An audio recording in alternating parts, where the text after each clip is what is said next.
The LG G8 ThinQ is spring's fresh reminder that the smartphone industry still has plenty of tricks up its sleeve, despite initial impressions based on outward appearance. It's certainly one of LG's most interesting flagships in a while, but not all is right with LG's latest. In this review, we'll be taking a look at what went wrong and what could mar the experience if you were to pick up a G8 this year. Want to see the other side of the coin? Head on over to our good review of the G8 and see what's awesome about LG's spring 2019 flagship there. Now for the phone. The G8 is a thicker and heavier phone than last year, owing partially to the larger battery and partially to some new audio equipment inside. The battery size increase is certainly noticeable in daily use, but it took over a week to see any real improvement, and even then, it isn't quite as impressive as the battery life on some other 2019 flagships. Power users that regularly find themselves with a screen on time of 6 hours or more are likely still going to have to top up before the day is over. What's particularly frustrating is that the advanced screen time statistics in Android 9 Pie, known as digital well-being, are completely missing from LG's version of Android. Adaptive battery and other Pie tech are here, but what could arguably be called the best digital health improvement in Android's history is completely missing. On the hardware front, LG hasn't made many changes to the notch design they began with the G7 ThinQ last year. This year's design at least features a reduced chin, which is what accounts for the slightly shorter design, but no real reduction in the size of the notch or those bezels around the rest of the display itself. Users who hate notches will certainly find no respite here. Biometrically unlocking with a face is ideal, but unlocking with a hand is far from it in practice. Unlike the face unlock, which is straightforward and needs no tweaking out of the box, unlocking with your hand is more difficult than what it feels like it should be. The biggest problem is that you're going to need to hold your hand about 4 inches from the screen and then wait for it to eventually be recognized. This is a much more precise requirement than face unlock or fingerprint reading, and the slow time that it takes to actually unlock the device is longer than we're used to as consumers. As a result, it's likely most people won't even bother using this method of unlocking, as the setting is not only a bit hidden and not well advertised on the phone itself, but surprisingly, LG doesn't even prompt to set this up in the initial setup of the phone, which really makes us wonder about the implementation of this concept. Similarly, LG includes a new set of hands-free control gestures called Air Motion.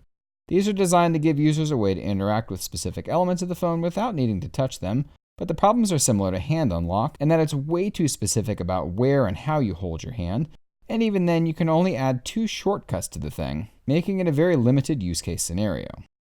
I had a hard time figuring out the feature on my own, but thankfully LG released a set of how-to videos for these features, which finally helped me get it right. This steep learning curve is not something people want when it comes to technology though, especially when that tech is originally designed to make things easier, so I can't see a whole lot of people going out of their way to try it. That new Crystal Sound OLED speaker, which emits sound through the display, is a big improvement over previous LG flagships, but unfortunately pales in comparison to the quality on phones like the Galaxy S10 or Google Pixel 3. Bass is definitely better than other smartphone speakers, especially when it's on a flat surface, but the mids and highs are a bit flat, and even with the DTS-X virtual surround sound enabled on the G8, the sound from the Galaxy S10 is just so much richer. The speakers also tend to rattle when the volume is above 75% at times, which is distracting when it happens and just sounds pretty terrible. That DTS-X functionality is a bit annoying as well, as it constantly has to be toggled to get the best sound from the device. When enabled, it enhances the speakers on the phone itself, but it also ruins the sound quality that comes from that high-quality quad DAC via the 3.5mm jack. If LG offered a way for DTS-X to only be enabled for certain audio outputs, such as the phone speakers, this negative would completely disappear. This option is already available in game tools for certain games, so it seems like it should be pretty easily implemented in the rest of the OS. Lacking a traditional earpiece means that the sound has to come from somewhere else, a configuration that might be a bit confusing when making the first few phone calls. Sound comes from closer to the middle of the display, which means it takes a while to figure out where the sweet spot to put your ear is located. This is more of a learning curve than anything, but it is something that appears to be a negative until you figure it out. On the software front, the G8 launches with Android 9 Pie, but LG's history of updates has been extremely slow by any measure. While it's great to see Pie launch with the G8, LG remains among the slowest of any manufacturers to put out regular updates on their phones. They have made quite a few changes to stock Android 9 Pie though, and mostly for the better, but that old style of controlling volume is still present and very much unwelcome.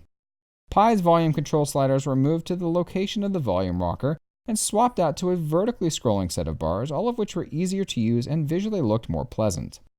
These volume sliders sit at the very top of the screen and also require the panel to be expanded just to adjust all volume sliders, making it nearly impossible to use with one hand.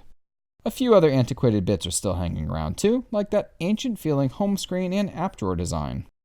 While a home screen launcher wouldn't normally be a problem, the biggest issue is that the app drawer is ingrained in Android 9 Pie's overview design and forces users to use this fairly terrible design. There's no automatic sorting of the app drawer, for instance, and in general, I just found that I had a really hard time finding things for some reason and constantly had to use that search instead of just swiping over and picking the icon I knew. Pi-style navigation in and of itself isn't the greatest navigation style in the world, and while we're not going to critique it here, there is a problem with both this style and the stock 3-button design. Screen space is taken up by a dedicated navigation bar at the bottom no matter what you pick. Not having full screen gestures puts the G8 behind many other phones, which often give users the entire screen to use for content. LG has a notch and a nav bar, which makes that tall aspect ratio seem less advantageous. Some third-party apps can hide this nav bar in favor of custom gestures, but these all require hooking up to a computer and running an ADB command, and most users simply won't feel comfortable with doing this.